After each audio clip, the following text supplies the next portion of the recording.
আসসালামু আলাইকুম, আমি মোহাম্মদ নুরুদ্দিন ইসলাম। আশা করি আপনারা যে যেখানে আছেন অনেক অনেক ভালো আছেন।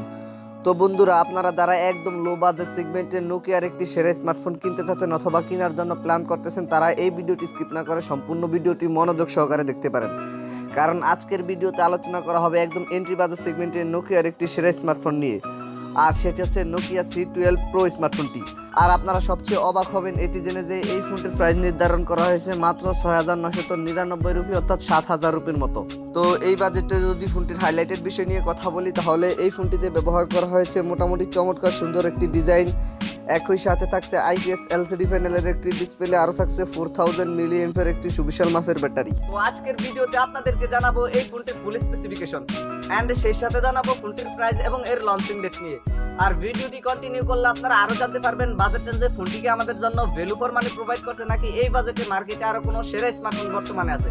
এই সকল প্রশ্নগুলোর উত্তর থাকবে আজকের এই ভিডিওতে, সুতরাং আমি আশা করব আপনারা ভিডিওটি স্কিপ না করে পুরো ভিডিওটি মনোযোগ সহকারে দেখবেন। তো চলুন কথা না বাড়িয়ে মূল ভিডিওতে যাওয়া যাক। ফার্স্ট অফ অল, যদি ফোনটির ডিজাইন অ্যান্ড এর বিল্ড কোয়ালিটি নিয়ে কথা বলি, তাহলে এতে আর নতুন করে কিছু বলার নেই। বরাবরের মতো আপনারা সকলেই জানেন বাজার সেগমেন্টে সাধারণত নোকিয়ার ফোনগুলো অতটাও গর্জিয়াস লুকিং হয় না। তবুও এই ফোনটির ডিজাইন যে একেবারে খারাপ এটাও বলা যাবে না। বাজার সেগমেন্টে এই ফোনটির ডিজাইন কিন্তু মোটামুটি সাধ্যের মধ্যে রাখার চেষ্টা করেছে নোকিয়া। আর এই ফোনটির পেছনে ব্যবহার করা হয়েছে গ্লাস অ্যান্ড প্লাস্টিকের একটি সম্মিলিত ব্যাক প্যানেল।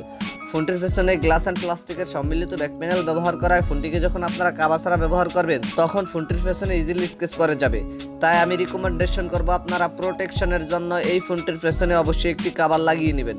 তবে এই ফোনটির রিয়ার ক্যামেরা সেকশনে আসলে আপনারা একটি ক্যামেরা বাম্পারের মধ্যে পেয়ে যাবেন একটি সিঙ্গেল ক্যামেরা সেটআপ, যার নিচনের দিকেই রয়েছে LED ফ্ল্যাশ লাইটটি।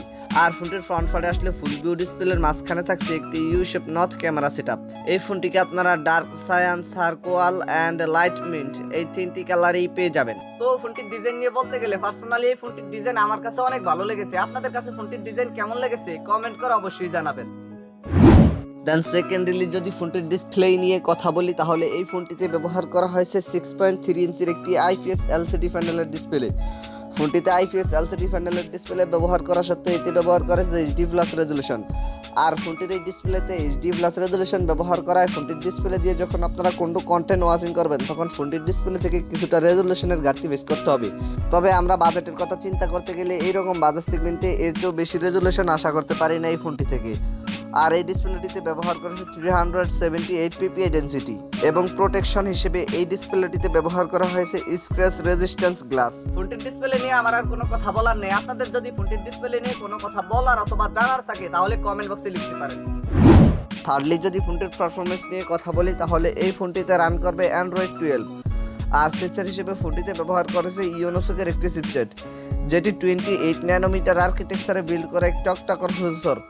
বরাবরের মতো আপনারা সকলেই জানেন ইউনিকের চিপসেটগুলো বাজার সেগমেন্টে মোটামুটি ভালো হয়ে থাকে, কিন্তু এই চিপসেটটি অতটাও ভালো কিংবা গেমিংয়ে ভালো পারফরমেন্স দিবে না। আপনারা যদি চিন্তা করে থাকেন এই স্মার্টফোনটি দিয়ে আপনারা গেমিং করবেন, তাহলে আপনারা বোকার স্বর্গে বসবাস করছেন।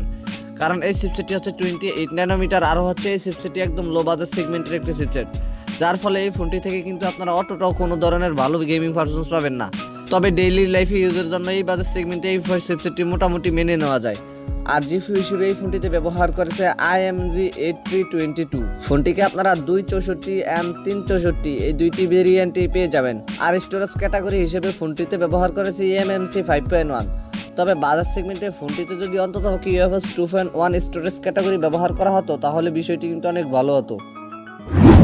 ফোনটির ক্যামেরা সেকশন নিয়ে কথা বলতে গেলে আমি কিন্তু ভিডিওর শুরুতেই বলে দিয়েছি এই ফোনটিতে ব্যবহার করেছে একটি সিঙ্গেল ক্যামেরা সেটআপ, যেই লেন্সটি হচ্ছে 8 মেগাপিক্সেলের। তার একটু নিচের দিকেই থাকছে LED ফ্ল্যাশ লাইটটি। আর ফোনটির সেলফিতে আসলে এই ফোনটির সেলফি ক্যামেরা হিসেবে ব্যবহার করেছে 5 মেগাপিক্সেলের একটি ইউ শেপ নর্থ ক্যামেরা সেটআপ, যেই সেন্সরটি দিয়ে আপনারা সর্বোচ্চ ভিডিও শুট করতে পারবেন 720p রেজুলেশনে। তো আমরা মোটামুটি এইরকম বাজার সেগমেন্টে ফোনটির ক্যামেরা সেকশনটিকে এভারেজ পজিশনে রাখতে পারি। ফোনটির ব্যাটারি নিয়ে কথা বলতে গেলে এই ফোনটিতে ব্যবহার করা হয়েছে 4000 মিলিঅ্যাম্পের একটি লিথিয়াম আয়রন ব্যাটারি। যদিও এই ফোনটি থেকে আপনারা অতটা ভালো ব্যাটারি ব্যাকআপ পাবেন না, তবে বাজেটের কথা চিন্তা করতে গেলে আমাদের এই ব্যাটারিটি মেনে নিতে হবে। কিন্তু ফোনটি থেকে আমরা 5000 মিলিঅ্যাম্পের একটি ব্যাটারি আশা করতে পারি। আর সিকিউরিটি হিসেবে এই ফোনটিতে কিন্তু কোনো ধরনের ফিঙ্গারপ্রিন্ট স্ক্যানার থাকছে না।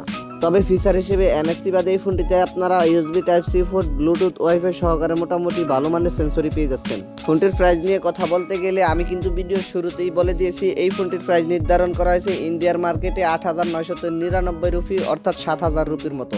আর ফোনটি বাংলাদেশি মার্কেটে লঞ্চ হলে এই ফোনটির প্রাইস হতে পারে প্রায় 10 থেকে 11,000 টাকার মতো।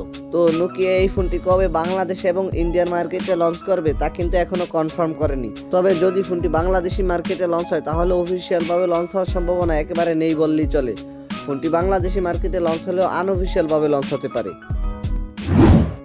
তো এই ছিল আমাদের আজকের ভিডিও। আশা করি আপনাদেরকে এই ফোনটি সম্পর্কে মোটামুটি একটি ভালো ধারণা দিতে পেরেছি। এরপরও যদি আপনাদের কোনো সমস্যা থেকে থাকে তাহলে কমেন্ট বক্সে জানাতে পারেন, আমি চেষ্টা করবো আপনাদের কমেন্টে রিপ্লাই দেওয়ার জন্য। আর যদি মনে হয় ভিডিওটি থেকে একটু উপকৃত হয়েছেন তাহলে ভিডিওটিতে একটি লাইক দিয়ে দিবেন, ভিডিওটি বন্ধুদের মাঝে শেয়ার করে দিবেন। Anyway, thank you so much for watching this video. দেখা হচ্ছে খুব শীঘ্রই নতুন কোনো ভিডিওতে নতুন কিছু নিয়ে। টিল দেন টেক কেয়ার, আসসালামু আলাইকুম।